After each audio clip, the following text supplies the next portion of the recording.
예, 40대 여성 박모 씨가 도벽으로 인해서 백화점에서 500여 벌이나 되는 옷을 훔쳤다고 합니다. 어떻게 된 사건입니까?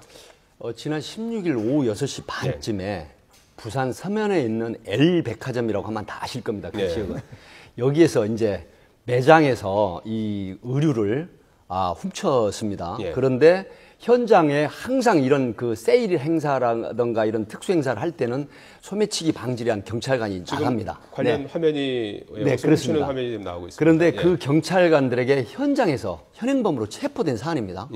그래서 조사를 하는데 이분이 뭐라고 얘기를 하냐면 42세 된 가정주부고 중학생 딸이 있는데 내가 사실 털어놓을 게 있다서 뭡니까 했더니 내가 2년 동안 도벽 증세 때문에 정말 200벌 넘는 옷을 훔쳤다. 내 도벽을 좀 끊게 해주는 방법을 좀 강구해달라고 요구를 해서 그래서 집에를 가서 압수수색을 해보니까 한 번도 입지 않은 옷이 장롱에서 200벌 넘게 지금 압수가 됐습니다. 500벌 넘게 500벌 넘게 압수가 됐습니다.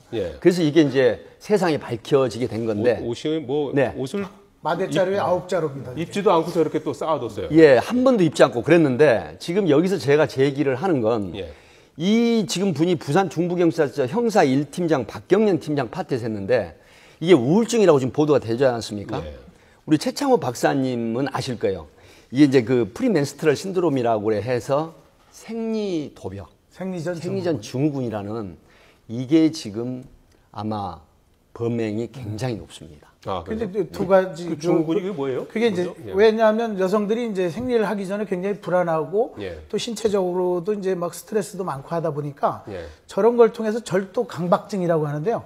본인도 어쩔 수 없는 우리가 뭐 직업장 얘기할 때 노출증 그런 거 할 때도 보면 본인은 알고 있어요. 이러면 안 되는 것을. 그러나 그거에 대한 심리적인 압박은 본물이 터져서 나를 휩쓰는 것처럼 내가 어쩔 수 없이 행해지는데 그런 게 하나 있을 수 있고 아니면 그 어린 시절부터의 어떤 성적인 억압이나 그런 것들이 이런 걸 통해서 하는데 이 증상은요 도박 중독하고 똑같고 노출증 환자들의 노출 행동하고 똑같고 더군다나 이렇게 함으로써 순간적인 그 쾌감이 사랑할 때 그 사랑의 그거하고 비슷하다는 거예요.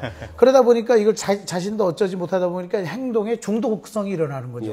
도박도 마찬가지잖아요.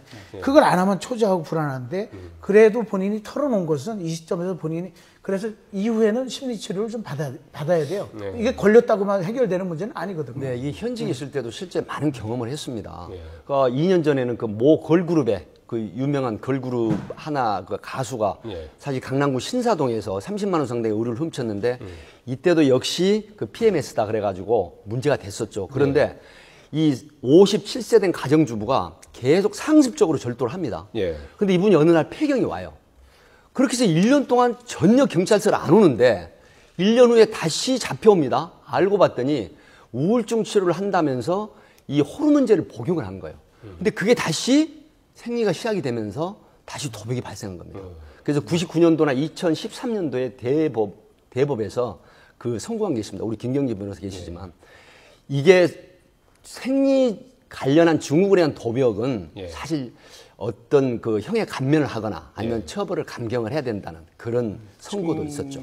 그 심리 상태 쪽으로 이제 그 말씀을 많이 해주셨는데 그 이유가 이제 지금 옷 지금 잔뜩 쌓아놓은 거 보셨는데 500벌, 3년 동안 500벌 정도를 이제 훔쳤는데 옷마다 이제 뭐 가격, 뭐 종류도 뭐 천차만별했다면서요? 네. 그러니까 남녀 의류를 가리지 않고 훔치는 게 그냥 그 자체가 하나의 어떤 그 그렇습니다. 이제 우리 최창호 박사님 말씀하셨지만은 그 현직에서 보면 그 얘기하는데 이 어떤 생리가 시작이 되면 굉장히 긴장을 한 상태.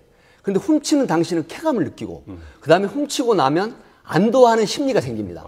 그래서 그게 마약처럼 중독이 돼서 그래서 그게 지금 2년 넘도록 200회에 걸쳐서 500벌이라고 하는 거는 바로 이런 증세가 굉장히 높다. 그러니까 저런 사람들 같은 경우는 사실은 그러니까 정신적 뭔가 한 곳에 굉장한 스트레스를 받고 있는 거거든요. 근데 스트레스를 탈출하는 쾌감을 얻는 방법으로 도둑질을 성공하는 것이 사실은 이게 탈출구고요. 저런 사람 물건 훔쳐온 것은 어디에 되팔지도 않습니다. 자기 집안에 그냥 고스란히 쌓아놓거나 아니면 훔쳐와서 그냥 가지고 가다 그냥 어디다 버리거나 뭐 이런 거지. 경제적인 이윤의 목적은 전혀 없습니다. 이번에 그 놀라운 것은 이제 박 씨가 3년 동안 200여 차례에 걸쳐서 500벌이나 되는 가격도 천차만별의 옷을 훔쳤다는 것도 놀랍지만 그동안에 안 걸렸다는 것도 참. 이게 왜 안 걸렸냐면 그게 또 비싼 옷들도 아니에요. 왜냐하면 지하 1층 매장에 이벤트 하는 데서 주로. 행사장에서 주로. 그러니까 행사장에서 이제 하다 보니까 데서. 비싼 옷들도 아닌데 예. 그 병이라고 하는 게 확실한 증거로 말씀하셨지만은 9자루나 되는 자루에 그냥 놔뒀다는 거. 이것은 병을 증명할 수 있는 거고 그렇기 때문에 제가 보기에는 심리치료나 상담을 좀 해줘야지 구속시키거나 그쪽으로 하는 것은 좀 문제가 있다고 보고요. 좀 안타까운 현상이죠. 남편의 사업 실패로 인한 우울증, 그 우울증으로 인한 여러 가지 복합적인 것들이 이런 행동을 한 거기 때문에 좀 불쌍하다는 생각도 듭니다. 아, 그렇군요. 이 함께 사는 그 남편, 지금 뭐 사업 실패했다고 말씀하셨는데 남편이나 이 딸조차도 박 씨가 도벽이라는 걸 몰랐다고 그래요? 그렇습니다. 그걸 모를 수가 있나요? 예, 뭐 사실 한 집에서 사실 500벌에 9포대 정도를 몰랐다고 하는 부분은 좀 납득이 안 가는데 몰랐을 수도 알았을 있는 게 가능성도 있습니다. 입지도 않았으니까. 네, 말이에요. 그러나 왜 그러냐면 이 부인이 어떤 다른 거짓말을 해서 이건 훔친 물건이 아니라 내가 어떤 뭐 다른 일로 해서 갖다 놓은 물건이다라고 하면 훔친 물건에 대해서는 전혀 눈치를 못 채겠죠. 또 네. 부인이고 엄마니까 이 따님이 중학생이거든요. 네. 그래서 사실 이런 측면은 좀 이해가 되지만 가족들이 한 번쯤은 이 엄마 또 자기 부인에 대해서 뭔가 이상한 걸 좀 봐가지고 이런 병원이라든가 이런 상담을 통해서 좀 해소를 시켰어야 되는데 그런 걸 지금까지 참고 있다가 결국 경찰관에게 그 2년 전에 체포된 경찰관이 또 체포를 했단 말이죠. 예. 그 담당 구역의 형사가. 예. 그런데 오죽하면은 인터뷰룸에서 조사를 받으면서 형사님 나 좀 살려주세요. 내 도벽을 더 이상 감출 수가 없습니다라고 하는 건 그동안에 가족들한테 털어놓지 못하는 혼자서 얼마나 큰 심적인 고생을 했을까. 참 안타깝습니다. 그럴 때 이제 사실은 혼자 해결하는 게 아니고 중독도 자기 혼자 도박 중독 같은 것도 못 끊잖아요. 결국은 신경정신과를 가든 심리상담소를 갔어야지 자꾸 백화점으로 갔다는 게 이제 문제가 되는 거죠. 우리가 이제 배가 아프면 내과를 가고 다리 부러지면 정형외과 가듯이 정말 내가 우울하고 도저히 견딜 수 우울증은 마음의 병이 아니에요. 뇌의 병이거든요. 뇌의 신경전달 물질에 아니면 그 뇌의 뇌파의 문제지 그걸 자꾸 그냥 마음의 병 정도로 하고 이렇게 해소하려고 했던 것도 그렇고 우리 사회도 좀 많이 변화가 돼야 백화점 내부에 뭐 안전관리 요원도 있습니다. 조금 있는데 예. CCTV도 있고 한데 방금 최 박사님 말씀하셨지만 예. 지하 1층 매장에 저런 세일 같은 경우 또 특수한 세일 같은 경우에는 사실상 바코드라든가 이런 관리가 잘 안 되고 있습니다. 네. 그래서 한두 개 훔치는 건 다른 물건하고 정상적으로 산 물건을 가지고 나가면 안 걸리거든요. 근데 여기서 지금 주목해야 될 부분이 경찰청 통계를 제가 오기 전에 봤는데 예. 우리나라 여성 중에 많게는 8% 정도가 이 생리전 증후군이라는 게 있습니다. 8%요? 그래서 8% 정도. 3%에서 8% 정도가 있더라고요. 100명에서 100명 중에 3명에서 8명. 8명. 적게는 3명에서.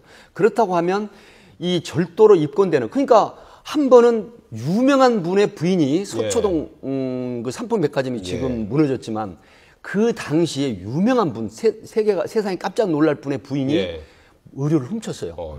그런데 이분이 경찰서에 왔다가 나중에 훈방 정치가 되긴 했습니다. 근데 이분이 병원에 가서 생리전 증후군 소견을 떼왔어요.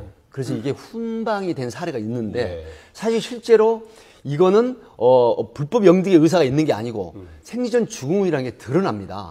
그래서 이 부분이 나중에 제출이 되면 기소유예 처분이나 형의 감면, 감경을 받을 수 있는 사안인데 사실 적게는 3%에서 8% 정도로 가면 본의 아니게 내 의사에 반해서 불법 영득의 의사 없이 훔치는 그 쾌감 때문에 훔치는데 결국은 이게 전가가 되고 범죄 경력이 된다. 또 치명적인 그런 어떤 가오가 되기 때문에 상당히 본인이 스스로 이겨내야 됩니다. 약간 좀 그런 감경 요인이 된다 그러면 뭐 물건 훔치는 사람들은 다 생리전 증후군 때문에 그런 주장을 할 수도 있겠죠. 근데 어쨌든 저것도 반복이 되면 치료감호소에서 의무적으로 치료를 받게 하든지 또 집행유예라든지 일정한 처벌을 분명히 받게 됩니다. 저거는 사면 안 됩니까? 훔치지 말고 그냥 돈을 주고 사면. 왜냐면 사는 것은 스릴과 서스펜스가 없죠. 기쁨을 줄 수가 없습니다. 그게. 긴장을 딱 했다가 텐션했다가 딱 풀어줄 때 릴렉스 할 때 그 기분 아까 말씀하신 그런 거기 때문에 근데 문제는 많은 3에서 8%는 정말 병이고 나머지 30-40%, 50%의 여성들이 다 이런 고통과 어려움을 겪고 있습니다. 알겠습니다.